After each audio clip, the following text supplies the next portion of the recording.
Jacques Bourgetto, je suis photographe, je dirais photographe depuis toujours. J'ai exposé la première fois pour les rencontres d'Arles en 1978 avec Bernard Plossu et Bernard Descamps. Et après, je n'ai plus arrêté. Voilà, je suis un photographe voyageur. Je construis mes voyages comme comme un atlas. Je me suis beaucoup posé des questions. Alors on m'a ouvert les yeux un petit peu. Je pars pour rencontrer les gens. Le côté humain est quand même très important. Pour rencontrer d'autres cultures, pour rencontrer d'autres paysages. Je suis arrière-petit-fils d'émigrés italiens. Ma famille était originaire d'un petit village du Piémont. Si mon arrière-grand-père a immigré en France, il a des grands-oncles qui ont immigré en Argentine et au Chili. Et effectivement, on m'a posé la question. C'est pour cela que je voyageais beaucoup, si le fait que ma famille était partie voyager. Et puis, je n'avais jamais pensé à ça et je me suis dit pourquoi pas. J'aime bien arriver loin en avion. Quand je pose le pied, c'est une espèce de jouissance. Lorsque j'arrive dans une capitale, je fais deux choses. La première chose, c'est que je fais le tour de la ville dans ces grands bus que prennent tous les touristes, simplement pour avoir des repères, non pas pour savoir. Et ensuite, je me perds volontairement. Au Japon, un travail que j'ai fait, j'avais décidé d'aller à tel endroit. J'étais à la gare de Kyoto. Et impossible de trouver mon train, parce qu'en plus, il ne parle pas anglais, c'est très compliqué.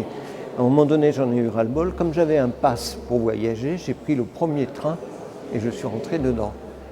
J'ai eu de la chance, il m'a amené au Mont Fuji, où j'ai fait, d'après ce qu'on dit, une très belle photo. Voilà, donc se perdre me va bien. Ah oui, bien sûr, en France, oui, j'en ai fait beaucoup. Sur mon côté pratique, je fais loin ce que je peux faire maintenant. Vous savez, pour voyager, il n'y a pas besoin d'aller très loin. Le voyage, il peut prendre des tas de formes. La rencontre, voyage intérieur, voyage politique, il y a plein de choses. Mais je me dis que ces grandes contrées, un jour, je ne pourrai plus les faire parce que ce sera trop compliqué, parce qu'il y aura l'âge, parce qu'il y a ceci, et qu'à ce moment-là, je ferai ce qui est plus facile. Il y a un livre qui a été fait en 1984 qui s'intitule « L'homme et l'olivier ». Qui a été fait en Provence, du côté de Nice, en Corse, voilà, donc la France aussi. C'est donc plusieurs voyages au Tibet, à la rencontre des nomades, à la rencontre des moines, dans leur vie de tous les jours, à jongler aussi avec les autorités. C'est aussi la rencontre avec effectivement ces paysages et puis c'est un vieux rêve d'adolescent nourri par tous les livres qui avaient été écrits sur le Tibet.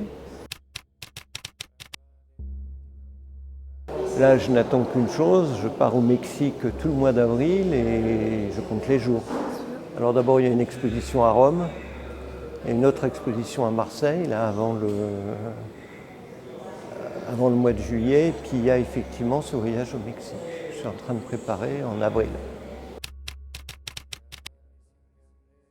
J'aime bien partir, par exemple, en ayant une idée de l'économie du pays, de la politique, regarder des films de cinéma, lire des écrivains du pays. Voilà.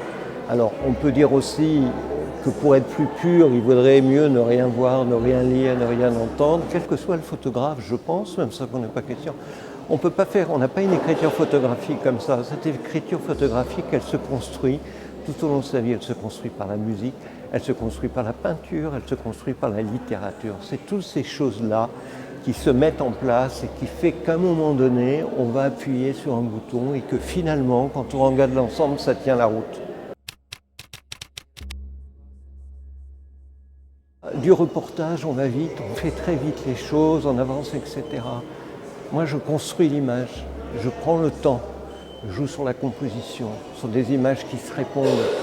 Je ne suis pas dans une rapidité, ce n'est pas du reportage dans la mesure où que si jamais il y a un bonze qui brûle, je ne vais pas faire le scoop, je vais aller l'aider.